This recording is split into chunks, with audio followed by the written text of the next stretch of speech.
I'm Donald Rytych, and I'm from Kansas, northern Kansas.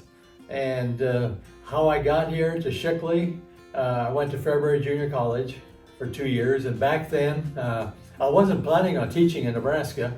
I was going to teach in Kansas, but I went to Fairbury, and my sophomore year in Fairbury College, Kansas changed the law that you had to have 4 years of college to teach in elementary, and so that wiped me out in Kansas, and Nebraska was just a couple years behind that. And so when I graduated in 1960, the spring of 60, then it was still okay to teach elementary with a 2-year associate degree. And so Fairbury Junior College was a channel to Shickley. There were many kids came here to teach went through Fairbury Junior College, and that's how I ended up here. I came in August of 1960 is when I started, and I was in 6th grade, and that's where the science room is now. And I taught in Shickley 6th grade for 3 years. My first year salary was $3,000. And my second year salary was $3,200. Some of the guys that were single were leaving, and so I decided to leave too and go back to college and finish, because I went in the summertime, every summer, to start working on my degree. But I thought, well, I'll just go and finish it. So in July, I was in college in Emporia, Kansas, and I got a phone call from the Shickley School Board, one of the members, and says, we need an 8th grade teacher. Are you willing to come back? And I said, well, yeah, I might be. And they said, we'd really like to have you come back. And I said, okay, I'll do it. Through the mail, I signed the contract, and that's how I got back into it.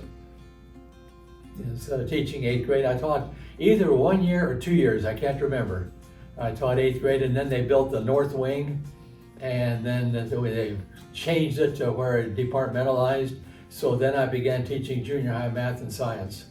And I did that for many years until somewhere around 1980, 81, 82, when I shifted to 5th grade, and I retired in 2011. It was really neat because he loved 5th grade. Yeah. And his favorite class was? Recess. I used recess as a teaching tool. I told the good ones, I said, hey, you guys know how to catch the ball, show these kids how to do it. And so they would teach them, and so it's kind of a bond together.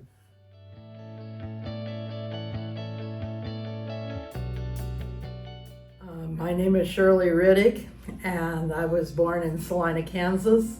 When I was only 18 months old, we moved to a farm 11 miles north of Salina.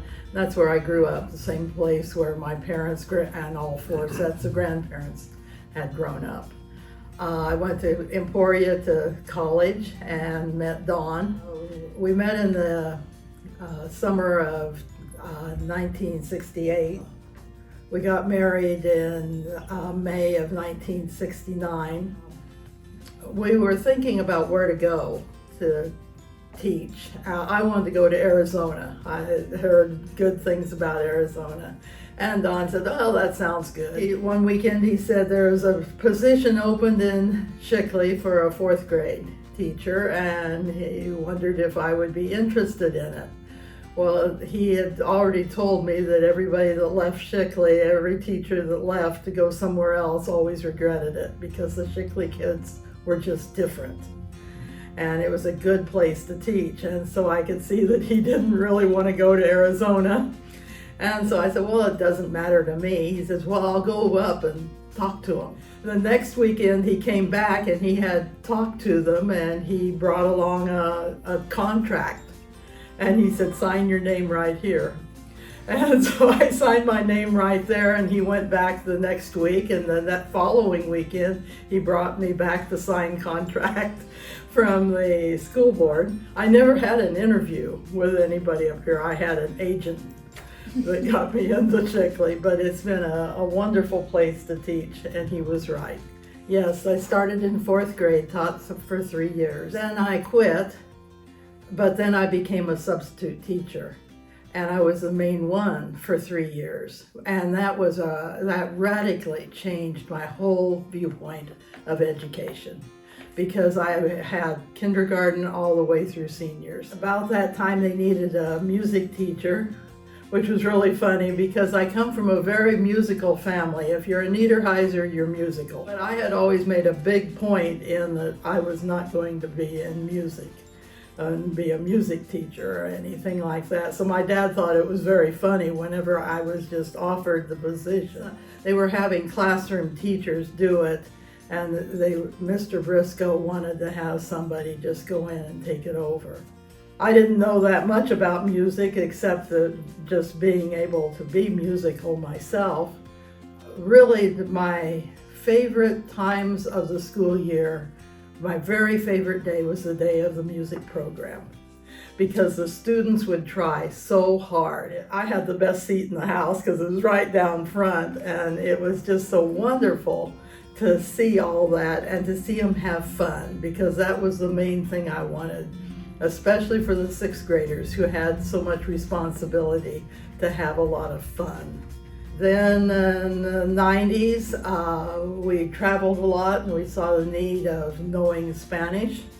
And so when it was offered here, I went to Mr. Briscoe and said, could I sit in on a class and learn Spanish? And he said, well, we need a facilitator, so yes, you may.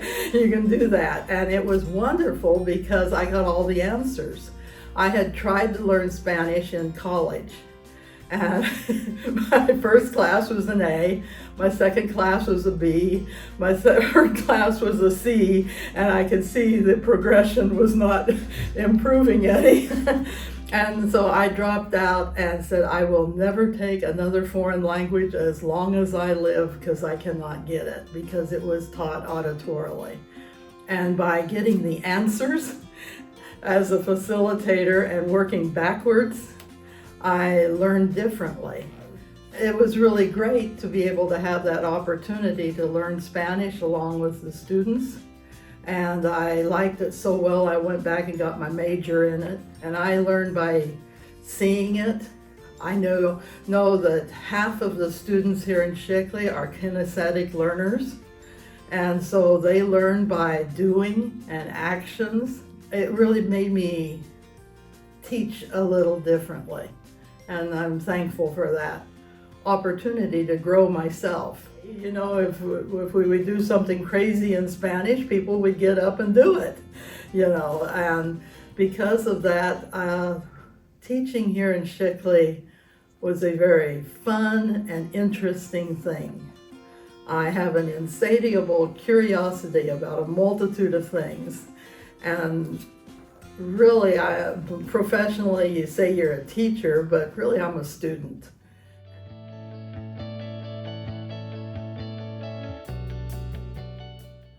You have to be a referee for something because they didn't hire referees. So in volleyball, I refereed volleyball for years.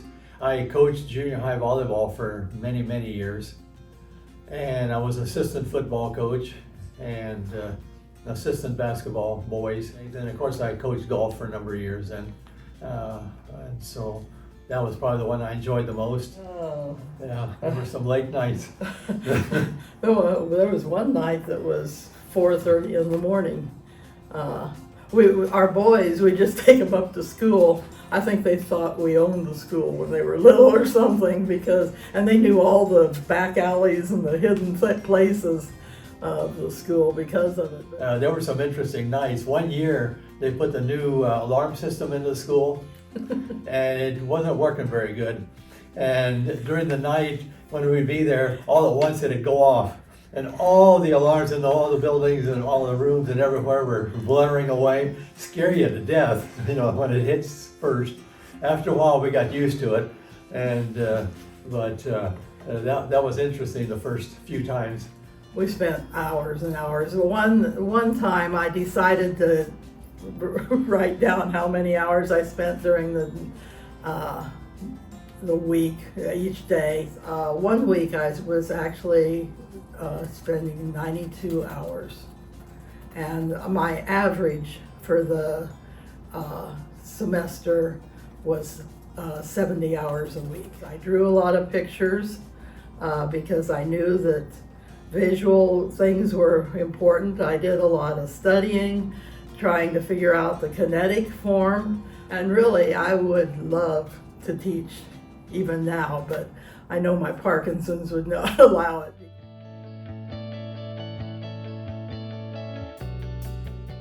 Overall, I just always enjoyed just being with the students. It just, their day just kind of fired up when you got to school. Because kids are always enthused, they're always ready to go, they're ready to, there's action, and there are no 2 days alike ever. And it just, you never know what's going to come about, so. I think that's one of the things about Don. He really enjoys life. He wakes up happy, he goes to bed happy, and he's happy in between. One time we drove up to school, it was probably in the 80s, early 90s. Probably 90s. And Don said, you know, it's really great that when we get to school, it's like the day begins.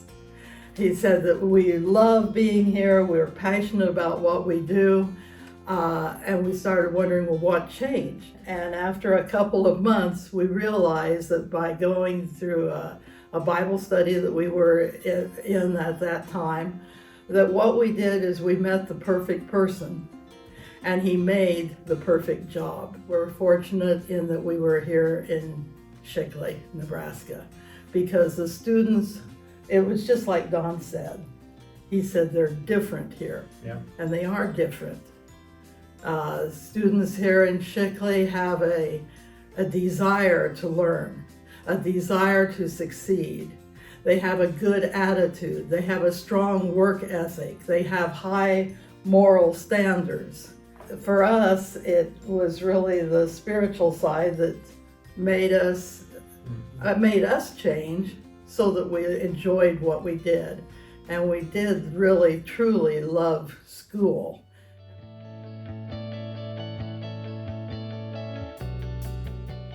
My very favorite thing over the years was January. I always look forward to January, and the reason I did is because students changed in January. And every year it happened. Whether I was teaching junior high or whether I was teaching 5th grade, it was the same thing. Something happened to them in January on. They grew up, they matured, they changed their attitude, like they really would get into it, and they would really try to learn more and try to get more out of the classes.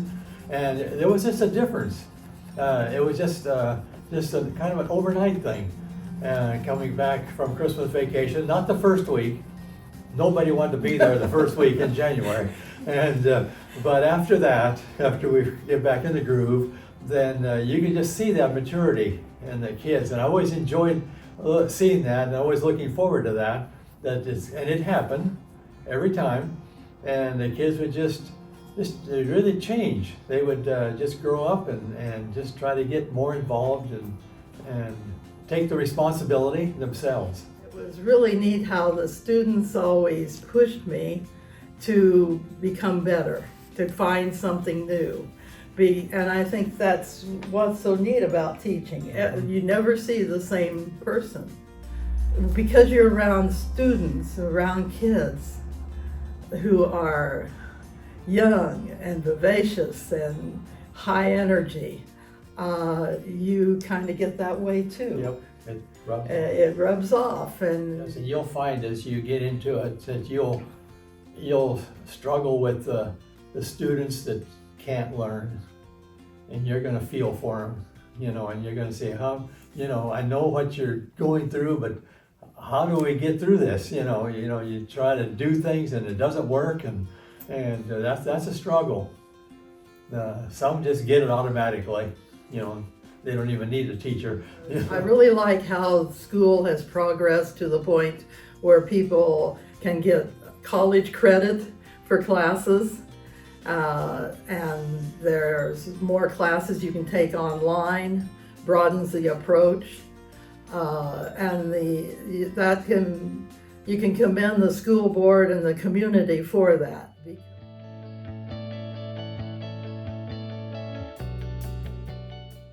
Well, for me, I was from a very small town. It's way smaller than Shickley. The first thing I noticed when I moved here in August, it was just when you walk down the street, people were so friendly, and they were just, they just tried to get to know you and kind of encourage you, as a new teacher. The way Shickley is came from something, and there are many churches here. Some people go to churches in other places, but that has an influence on people's lives. And I think that is really one of the things that makes Shickley what it is that the spiritual life has been something that's been very important. And so that is a grounding effect. A lot of good support, family support, the community supports the school very much. And it's just, you've got a lot of backing. Yeah, because the students are that way, because their parents are that way. And like Don always said, it's a stable community. You get a student in kindergarten, you're probably going to have them in high school. If they move in, they probably aren't going to move out. They're going to stay here. And so that stability and that strong work ethic and ethical background from their family, from their friends, from their community as a large whole is very beneficial. Just the camaraderie of the community itself, it just seems to just work together. And it was noticeable. And it was noticeable when we left. And it's, hasn't changed that much. That people are proud of this community. And you can tell that. And you can feel it. And that just alone lets you know that you've got all that backing, that people care about the school system.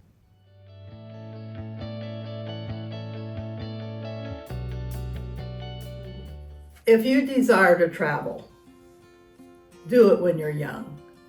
When we got married 55 years ago this May, the pastor asked us if we wanted to travel, and we said yes, we did.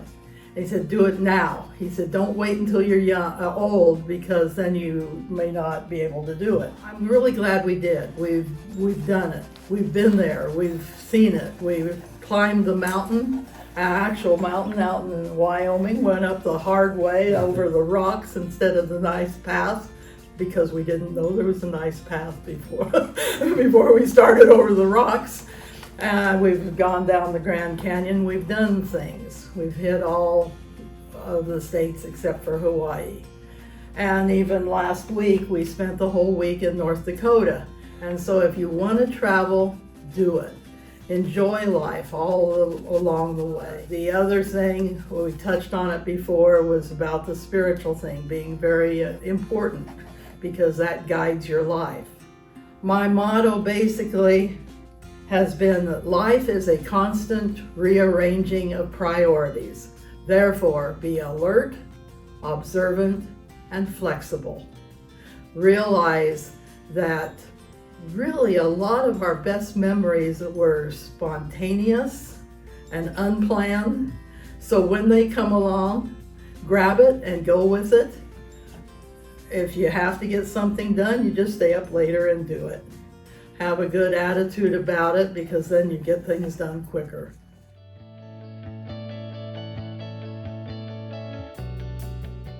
It's something that I always really pushed every year, and I would still continue doing that. I'm talking about as a student.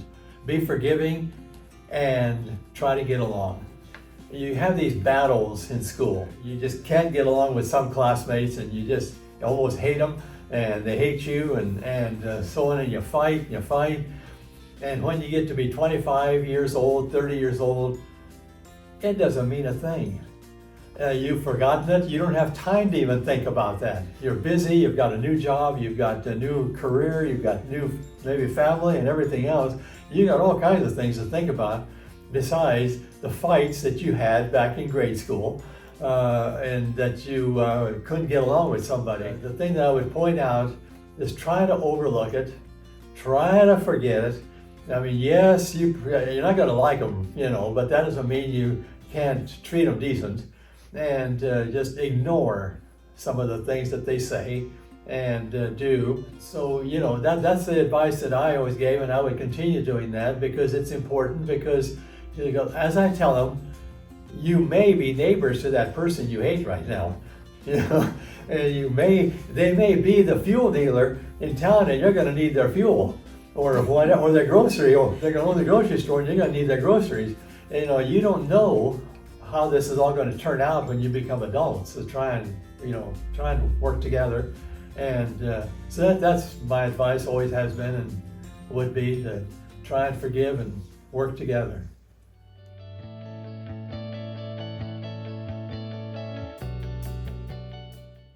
I think back to Shickley a lot. Sometimes at nights when I can't sleep, I just think back and I think, man, that was fun. I hate this getting old stuff. This is for the birds. You're getting old, not me. I would like to be back with that energy level that I had. I would like to be back where I could think like I used to be able to, and so on. And I just have good memories. Yes, you forget some of the bad stuff, but there wasn't that much bad stuff. That was minimal, and it was just fun, and I enjoy fun, decent fun, and it was just fun being here. It was fun being in the community, fun being in the school. It was fun. I would come back and do this over. If I would start over and I bounce back, I would come to Shickley if I had a do-over. You run across people ever so often from Shickley, or you can say, oh, where are your kids? What are they doing now? And it's neat to be able to do that.